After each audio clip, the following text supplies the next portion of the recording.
Hello, this is Dr. Grande. Today's question is, can I analyze the life, death, and personality of Prince Philip, Duke of Edinburgh? Just a reminder, I'm not diagnosing anybody in this video, only speculating about what could be happening in a situation like this. If you enjoyed this video, please like it, subscribe to my channel, and consider supporting me on Patreon. I'll put the link to Patreon in the description for this video. So first I'll look at the background of Prince Philip, and then I'll move to my analysis. Prince Philip was born on June 10, 1921, in the Kingdom of Greece. At that time, he was Prince Philip of Greece and Denmark. His father was Prince Andrew of Greece and Denmark, and his mother was Prince Alice of Battenberg. Philip had 4 elder sisters. His father, Prince Andrew, got into a bit of trouble, mostly because when he was serving in the army as a major general, he disobeyed orders. He was court-martialed and banished from Greece for life. The family moved to France. Philip did well in school, and even though he was described as a know-it-all, people found him to be extremely polite. Philip's mother was diagnosed with schizophrenia and put in a mental institution. He had little contact with her for a number of years. Philip's father would die in 1944, and his mother would pass away in 1969. In 1939, Philip entered the Britannia Royal Naval College at Dartmouth. During a tour of the college, Queen Elizabeth asked Philip to escort the king's daughters, Elizabeth and Margaret. Elizabeth was only 13 at that time. This was not the first time that Philip and Elizabeth met. They first met in 1934 when Philip was 12 and Elizabeth was 7. We see a number of stories around their first meeting, so it's not really known for sure. But either way, they were both fairly young when they first met. Philip was the great-great-grandson of Queen Victoria. Elizabeth was the great-great-granddaughter of Queen Victoria.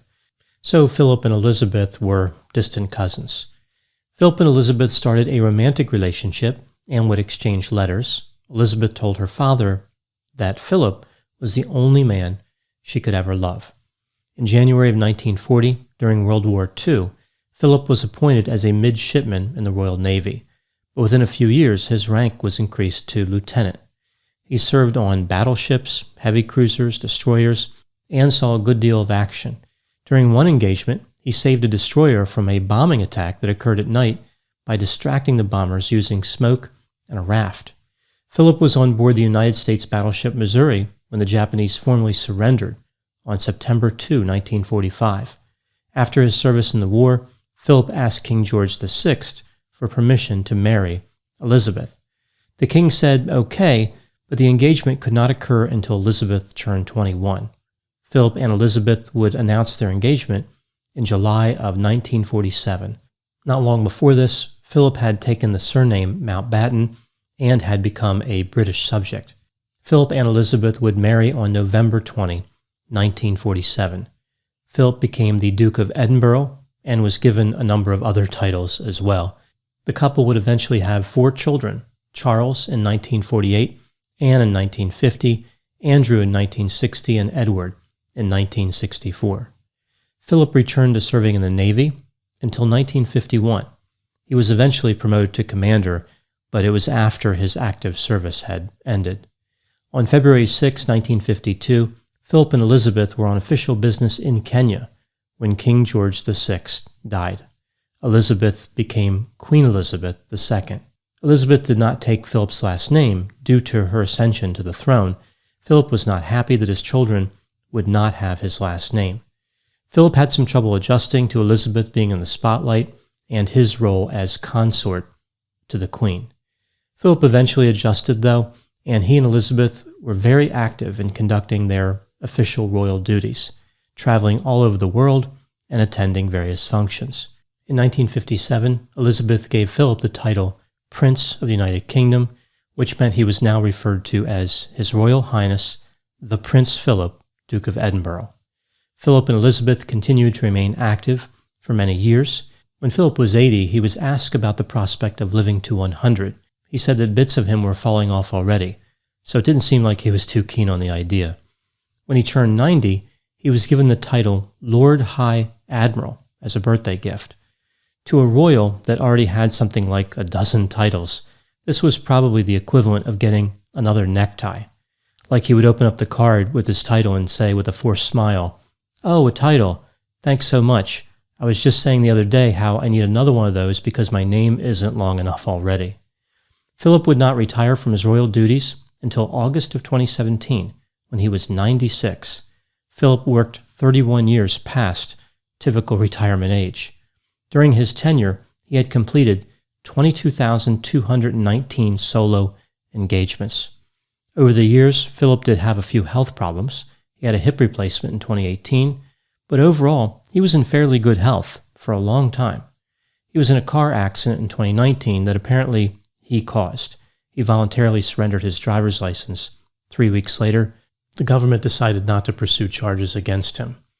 In 2021, Philip was hospitalized a number of times.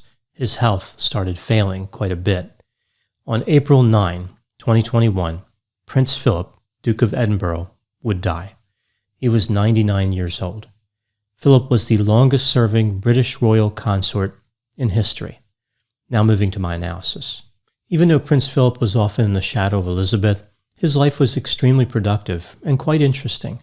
Like many royals, he had a number of hobbies and interests, specifically painting, artwork, polo, carriage driving, and later in life, flying. Let's take a look at his potential personality profile. When I conceptualize personality, I often use the 5-factor model. I remember the 5 factors through the acronym OCEAN: openness to experience, conscientiousness, extroversion, agreeableness, and neuroticism. Philip's level of openness to experience was probably just a little higher than average. He was creative, intellectually curious, and adventurous, but he did not appear to be liberal, and he did not seem to experience emotions intensely. Philip was high in conscientiousness, he had a great work ethic, and was generally cautious. Now, some look at his tendency to make awkward and offensive statements as being impulsive, but I think it was just because he had to make so many statements as part of his royal duties. I'll talk about that in a moment. Philip was probably about average in extroversion. He was friendly, sensation-seeking, and assertive, but also analytical and not particularly outgoing. He was probably around average in agreeableness. He valued competition. His level of trust was not exceedingly high. He was described as cold, distant, and domineering. He developed a reputation for speaking his mind. Many described him as blunt.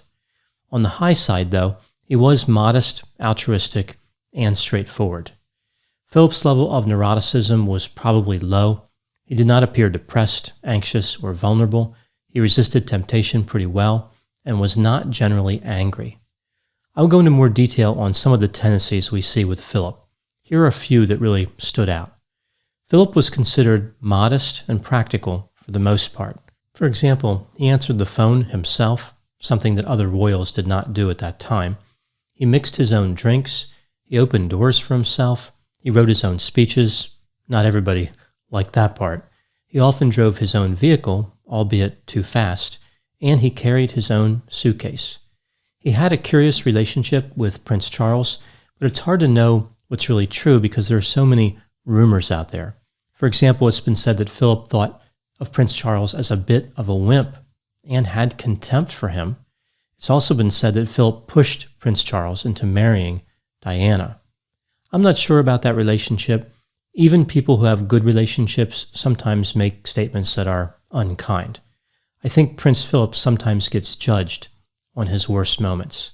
I talked about some of the interesting statements that Prince Philip has made over the years.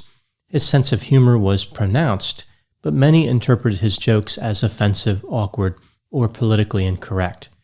In reality, it wasn't just the interpretation. Many of them were pretty offensive.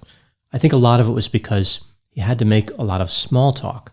His job was basically flying around and awkwardly talking to people. When he would greet somebody, he would look at them and try to figure out something to say. There's not a lot to go on in that situation. Many of his rude comments were about things he could observe in that short amount of time when he was talking to somebody in that forced social situation. There was pressure to be witty. After all, the person he was talking to would likely remember what he said for the rest of their lives.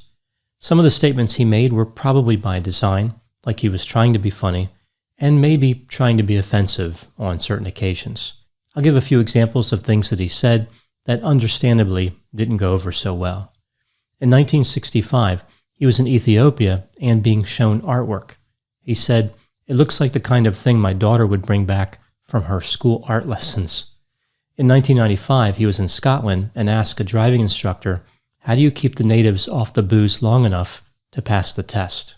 Also in 1995, he suggested that mental health counseling was unnecessary for combatants, saying that in his time, counselors did not rush around every time somebody fired a gun asking if people were all right, and were they sure they didn't have some type of ghastly problem. In 1998, he was talking to a woman who lost 2 sons in a fire. He said that smoke alarms were a nuisance. He had one in his bathroom, and every time he ran a bath, the steam would set it off. While visiting Australia in 2002, he asked a group of indigenous Australians, do you still throw spears at each other? In 2009, he was talking to a female sea cadet who told her that she worked in a nightclub. He said, is it a strip club? On another occasion, he met a man who introduced his wife, who had a PhD, by saying, she's more important than I am. Philip replied, we have the same problem in our family. That one is kind of funny. It's hard to imagine all those were really accidents, but again, I think many probably were. It's worth noting that he had a few other statements that he made that were much more offensive that I did not include, and he also had many that were benign and clearly intended to be humorous. Philip was aware of his tendency to say offensive things. He knew this attracted attention. On several occasions, he joked about how he just couldn't seem to avoid saying those things. This aspect of Philip, his straight-talking, no-filter delivery, is a bit controversial. Some people look at him and think that he was a bad guy who harbored a lot of bias against different groups of people, but others feel as though he was really fighting for free speech, for a simpler time when people just spoke their mind instead of being worried about everything they said.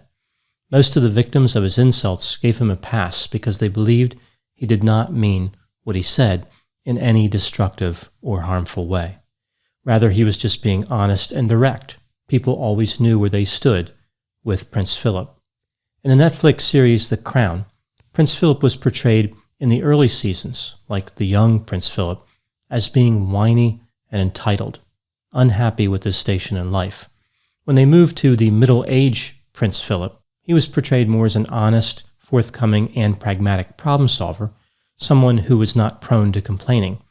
It's almost like they were suggesting he changed a bit as he grew older, which of course makes sense. In looking at the available information on Prince Philip, my opinion is that in 1952, he was just not ready to give up his active service in the Navy, and he knew that would be drawing to a close with Elizabeth ascending to the throne. His career was being cut short. I think he knew that would happen someday, but he thought he had more time. Philip was an intelligent man who wanted to make a lot of contributions. He had a lot of innovative ideas for the Navy. He wanted to be more than an assistant to the Queen. I think it's understandable he needed some time to adjust. I think Prince Philip believed that he had a pretty good life. He made it clear that he had a lot of advantages that compensated for whatever shortcomings there might be in the royal life, like not being able to wander around in public casually. His mission moved from being in the Navy to trying to preserve the monarchy. When considering everything about Philip, I realized that he was insensitive and rude at times, but after weighing his faults against his positive attributes, like his incredible industriousness, I believe Prince Philip was an impressive man. Overall, I think Philip was one of the most relatable members of the British royal family, a down-to-earth person who, even though he was born into royalty, understood the absurdity that other people see in the royal life. He was a realist. He could see things from multiple points of view. He valued the monarchy, but he was also aggravated by it. He was someone who was not afraid to state his opinions. Those are my thoughts on Prince Philip, Duke of Edinburgh. Please put any opinions and thoughts in the comment section. They always generate an interesting dialogue. As always, I hope you found my analysis of this topic to be interesting. Thanks for watching.